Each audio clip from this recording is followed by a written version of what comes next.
Guys welcome back to the channel. आज की video के अंदर हम देख रहे होंगे रेजोनेंस के बारे में। पहली बात, रेजोनेंस की एक वीडियो ऑलरेडी अपलोडेड है चैनल के ऊपर, बट वो ऑर्गेनिक केमिस्ट्री से है, इंडक्टिव इफेक्ट, मेसोमेरिक इफेक्ट, वहां पर रेजोनेंस की स्टडी कर रहे होते हैं ऑर्गेनिक केमिस्ट्री के व्यू से। आज हम इनऑर्गेनिक केमिस्ट्री के व्यू से रेजोनेंस के बारे में समझने वाले हैं।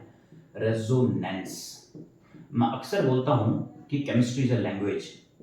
अगर केमिस्ट्री लैंग्वेज है तो इसके हर पार्ट को समझना होगा। अगर हर बात को समझने का मतलब क्या है दोस्तों, मतलब ये है कि यार ऐसा नहीं है कोई भी चीज क्लास +1 की है, क्लास 10th की है, क्लास +2 की है, केमिस्ट्री केमिस्ट्री है। केमिस्ट्री का मतलब ये कि हर एक एक पर्टिकुलर मॉलिक्यूल के ऊपर वो सारे कॉन्सेप्ट लग रहे हैं जो आपने पढ़े हैं या नहीं।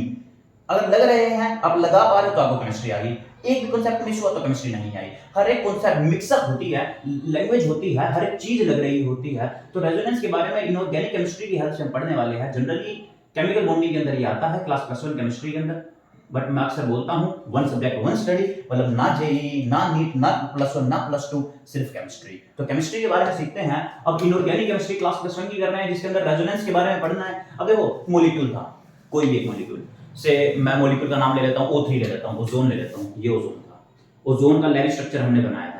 ये लेविस स्ट्रक्चर बनाया था हमने, डॉट में रिप्रेजेंट नहीं कर रहा, चलो कर देते हैं। अच्छा, यहाँ पे पॉजिटिव भी होता है, 1 2 3 4 5 6 होता है, पॉजिटिव दे दिया। ये नेगेटिव 1 2 3 4 5 6, और इधर 1 2 3 4। तो इस तरीके से मेरे पास लेविस स्ट्रक्चर आता था। बट दिक्कत ये थी जब हमने बॉन्डिंग के बारे में पढ़ा, या फिर फिजिकल प्रॉपर्टीज के बारे में पढ़ा, केमिकल प्रॉपर्टीज के बारे में पढ़ा, रिएक्शंस के बारे में पढ़ा, तो सिर्फ यार एक अकेला ऐसा स्ट्रक्चर जो मुझे मिला लेविस स्ट्रक्चर से, वो कामयाब नहीं था कि वो सारी की सारी इंफॉर्मेशन दे दे, है ना। सारी इंफॉर्मेशन, इसके एक ओजोन मॉलिक्यूल की सारी इंफॉर्मेशन इस स्ट्रक्चर से, एक अकेले लेविस स्ट्रक्चर से एक्सप्लेन नहीं की जा सकती थी। अगर नहीं की जा सकती, दूसरे स्ट्रक्चर लिए गए। दूसरे स्ट्रक्चर के अंदर हमने क्या करवाई? डीलोकलाइजेशन। डीलोकलाइजेशन मतलब क्या? डीलोकलाइज, लोकलाइज होना एक ही जगह पर आना, डीलोकलाइज होना मतलब उठ के भाग जाना। चार्ज से नेगेटिव चार्ज उठ के यहाँ पे आ जाता है, ये डबल बॉन्ड उठ के यहाँ पे आ जाता है। इस चीज को बेहद अच्छे तरीके से मैं दोबारा आई बटन में वीडियो दूंगा, वो देखो जाके कि जनरल ऑर्गेनिक केमिस्ट्री के अंदर उस रेजोनेंस का क्या कार्यक्रम है, तभी आप सारी मैकेनिज्म इजीली कर सकते हो। तो डीलोकलाइजेशन के बाद क्या हुआ कि ये O था और इधर ही मेरे पास पॉजिटिव ही रहा, बट ये डबल बॉन्ड हो गया और ये नेगेटिव चला गया इसके ऊपर। तो मेरे पास कुछ इस तरीके से दो स्ट्रक्चर बने। अब ये दो, तीसरा तो बन ही नहीं सकता।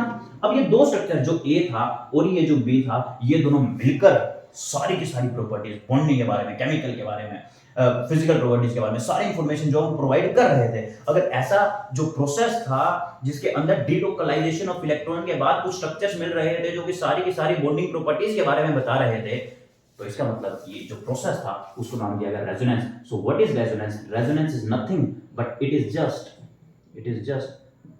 hypothetical concepts हैं यार ये। It is just the delocalization of electron, delocalization of electron over molecule,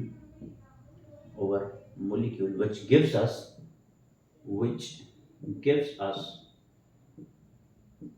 the complete information about the molecule,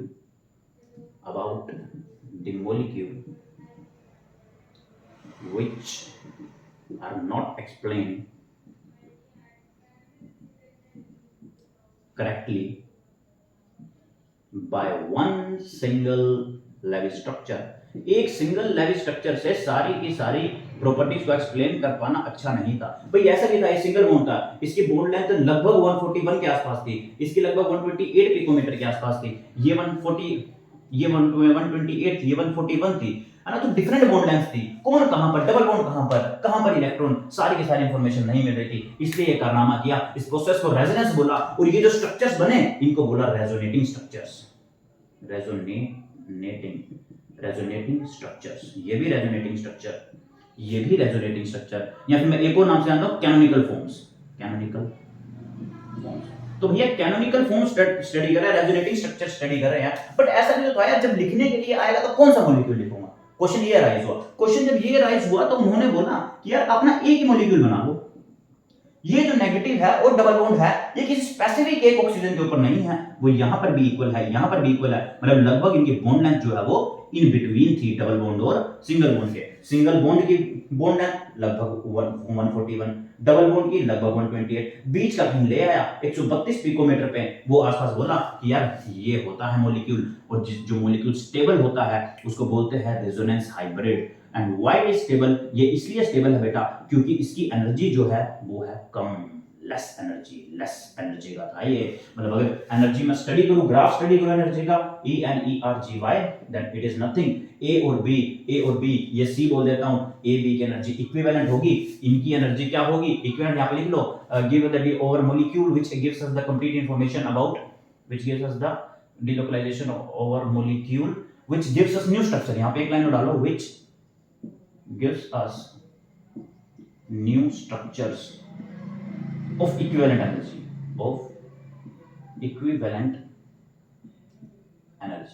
है ना, that gives us the ये कंप्लीट आप बात लिख सकते हो। तो ये जो मेरे पास इक्विवेलेंट एनर्जी के बने, ये सेम एनर्जी के थे, और सी की एनर्जी कुछ यहां थी, बिकॉज एनर्जी इसकी कम थी इसलिए ये ज्यादा स्टेबल था, जिसको हमने क्या बोला, रेजोनेंस हाइब्रिड। और this process is known as resonance. Inorganic chemistry के अंदर जो ये डिलोकलाइजेशन था, ये नॉन बॉन्डिंग इलेक्ट्रॉन्स का था, डबल बॉन्ड्स का था, पाई बॉन्ड्स का था, जिसकी हेल्प से हमने सारे के सारे प्रोसेस को समझा। और एक एक करके इन बातों को और समझ लेते हैं। इससे पहले एक और चीज जानते हैं, that is bond order. What is bond order? भाई क्या है बॉन्ड ऑर्डर? बॉन्ड ऑर्डर को अभी तक हमने किस प्रोसेस से देखा है? हमने देखा है सिग्मा 1 है, सिग्मा स्टार 1 है, सिग्मा 2 है, सिग्मा स्टार 2 है, that is from the molecular orbital theory. Molecular orbital theory ने बताया था बॉन्ड ऑर्डर के बारे में। बट यहां पर भी मैं जान सकता हूं bond order is nothing but, formula डाल दूं मैं क्या, total number of bonds by total number of resonating structures. तो बताओ यहां पे कितने हैं टोटल नंबर बॉन्ड, कितने? एक बॉन्ड, दो बॉन्ड, तीन बॉन्ड हो गए। टोटल नंबर रेजोनेटिंग स्ट्रक्चर कितने? रेजोनेंस हाइब्रिड कभी भी रेजोनेटिंग स्ट्रक्चर में काउंट नहीं होता, एक और दो तो दो, तो इसका बॉन्ड ऑर्डर आएगा 1.5। मतलब O और O के बीच में बॉन्ड ऑर्डर कितना है? 1.5। इसलिए ना वो 141 था, ना वो 128 था, वो 132 था, लगभग डेढ़, है ना। तो इस तरीके से मैं इस डेढ़ के बारे में पढ़ता हूं, इस बेकार की चीज के बारे में पढ़ता हूं, बिकॉज अब ये बेकार सी चीज मेरे सिलेबस में है, मेरा इंटरेस्ट है इन सब चीजों को पढ़ने के लिए। अगर मुझे एग्जाम्स को क्लियर करना है तो भाई साहब हम ये पढ़ते हैं। अगर बात करूं रूल्स की, तो रूल्स के बारे में, मतलब अगर मेरे को रेजोनेटिंग स्ट्रक्चर बनाना है तो मेरे को रूल्स लिखने पड़ेंगे। जनरली रूल्स पढ़ाए जाते हैं, बट रूल्स कुछ खास पढ़ने की जरूरत नहीं है।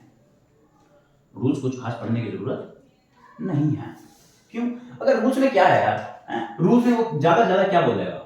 रूल्स में वो ज्यादा ये बोल देगा कि यार मोस्ट इलेक्ट्रोनेगेटिव एटम, मैं से लिखता हूं इलेक्ट्रोनेगेटिव एटम को, most electronegative atom must be at corner and it carries negative charge. उसमें नेगेटिव वैसे भी जानते हैं यार हम, तो negative charge most electronegative atom भी होगा, because electronegativity is what, tendency to attract the shared pair of electron, shared pair को अट्रैक्ट करेगा। दूसरी बात क्या, नंबर ऑफ इलेक्ट्रॉन्स या फिर वैलेंस इलेक्ट्रॉन्स या फिर non bonding electrons can't be change, वो कभी भी चेंज नहीं होंगे, जितने हैं उतने ही रहेंगे। और ज्यादा क्या बोलेगा? ऐसा बोल देगा कि यार position of atoms must be same, atom की पोजीशन कभी भी चेंज नहीं होनी चाहिए, position of atom must B same. तो यार ये रूल कुछ खास पढ़ने की जरूरत नहीं है, भले आप समझो ना समझो, आप रेजोनेटिंग स्ट्रक्चर इनके अलावा भी बना सकते हो। मान लो हम बना के देखते हैं, ठीक है, आइए बना के देखते हैं। So let's go to NO2 negative nitrite ion, NO3 negative. चलो पहले NO2 नेगेटिव का देख लेते हैं क्या होगा। NO2 नेगेटिव का N इधर, एक डबल बॉन्ड इधर, O नेगेटिव इधर, ये बना, ठीक है। अब इसके अलावा अच्छा इधर 1 2 3 4, 1 2 3 4 5 6, 1 2 3 4 5, ये बन गया, ठीक है। तो इसके अलावा क्या होगा, ये नेगेटिव बॉन्ड उठ के इधर आ सकता है और मेरे पास ये उठ के इधर जा सकता है। तो क्या बना, O डबल बॉन्ड N, इधर सिंगल बॉन्ड O नेगेटिव। तो ये स्ट्रक्चर A, ये स्ट्रक्चर B, बॉन्ड ऑर्डर में अगर निकालना चाहूं तो मतलब इनफैक्ट अगर मैं रेजोनेंस हाइब्रिड लिखूं तो कैसे लिखूंगा, N इधर भी O इधर भी O, भैया जी ऐसे लगाता चला जाऊंगा कि मुझे नहीं पता ये डबल बॉन्ड कहां है, नेगेटिव कहां है, तो मैं कुछ इस तरीके से स्ट्रक्चर को बना दूंगा। ये A और B की कहानी जो है वो रेडी हो गई।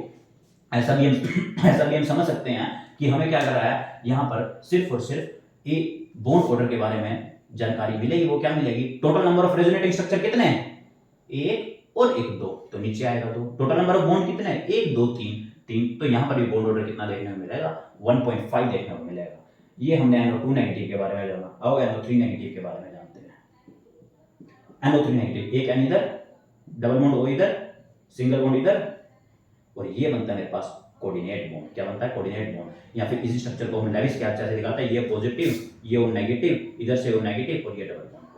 ठीक है, कोऑर्डिनेट बॉन्ड का पिछला लेक्चर मैं लिंक दूंगा। कोऑर्डिनेट बॉन्ड दोबारा समझो, कोऑर्डिनेट बॉन्ड क्या था, है ना? आपको पता है 2 इलेक्ट्रॉन थे, इसके पास वैकेंट ऑर्बिटल थी, इसने इसको बॉन्ड पकड़ा दिया, इलेक्ट्रॉन पकड़ा दिए, और इलेक्ट्रॉन को पकड़ाने के बाद ये स्ट्रक्चर रेडी हो गया। फिलहाल के लिए मैं यहां से यहां चलता हूं, इसको मिटा देते हैं। मैं वहां से भी रेजोनेटिंग स्ट्रक्चर ड्रॉ कर सकता हूं, कोई खास बड़ी बात नहीं। तो ए स्ट्रक्चर, इसके अलावा क्या हो सकता है? इसके अलावा इधर डबल बॉन्ड O हो सकता है, इधर जा सकता है O और इधर जा सकता है, इधर नेगेटिव आएगा, इधर जा सकता है O, इधर O नेगेटिव। इसके अलावा कौन सा जाएगा? N के अलावा इधर डबल बॉन्ड आ सकता है, इधर O नेगेटिव जा सकता है, इधर O। 3 स्ट्रक्चर बन सकते हैं generally. These are 3 structures, 3 resonating structure ready हो चुके हैं। इसके अलावा कोई स्ट्रक्चर आपको नहीं मिलेगा, आपके दिमाग में नहीं आएगा। तो कितने हो गए बॉन्ड ऑर्डर? अगर मैं निकालने पे हूं तो कितना हो गया bond order? Total number bond 1 2 3 4, total number structure 3, तो कितना हो गया? It is around 1.33।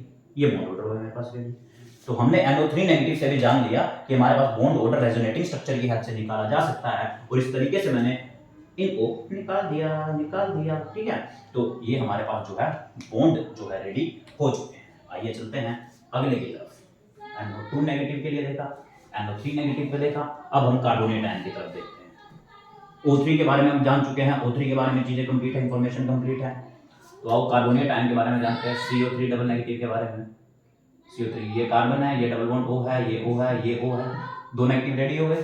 बच्चे बुला रहे हैं बाहर खेलने के लिए, सर कर रहे हैं, बच्चों को क्या बताया, वीडियो बन रही है।